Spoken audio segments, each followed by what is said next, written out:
IT bands. They're the absolute worst. And elite athletes are a dime a dozen. Elite opportunities, now that is a different story. Here's what the 1% of athletic families know that you don't. You think that you have time. But here's the cold truth, and it's going to feel about as good as a 5 a.m. cold plunge.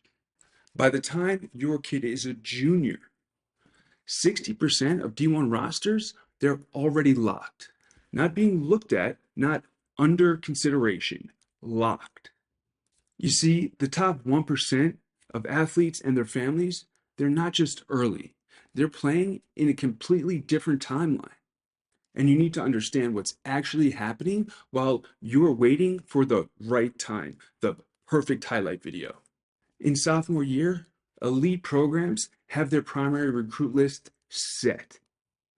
Junior year, they're filling up backup positions. Senior year, they're most probably looking for top talent unidentified overseas. Not in America. This isn't a game of skill anymore. It's a game of timing. So if you're serious, this is what the next 90 days needs to look like with military precision.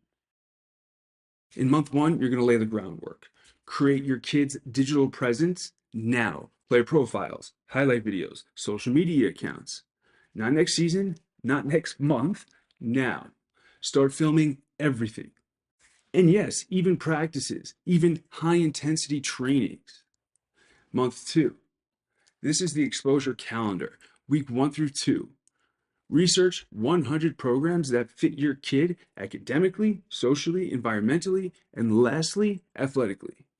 These schools, these programs, they need to be spread across NCAA Divisions 1, 2, and 3, NAIA, and JUCO.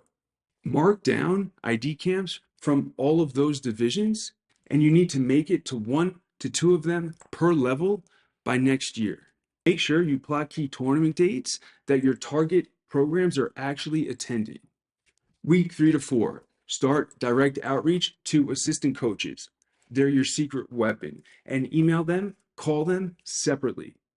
Submit early interest forms to every program on your list.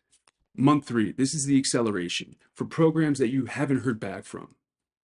You need to reach out again, get on the phone, hit up those assistants one more time, and ask if you're good enough to play for their pro. You need to ask these questions if you want to get straightforward feedback.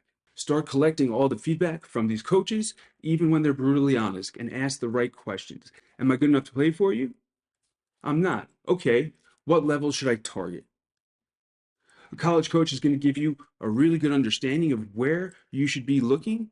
The reality check is, this isn't about working harder. Your kid's already doing that. This is about understanding that in elite athletics, being early isn't just an advantage. It's the only advantage that matters. Just remember, the 1%, they might be slightly better, but they're not luckier. They just understand that timing isn't just part of the game, it is the game. So now you have 2 choices. Start now and be early, or wait and see. But I promise you, you'll be sorry. The recruitment clock started ticking 2 years ago. What's your move today?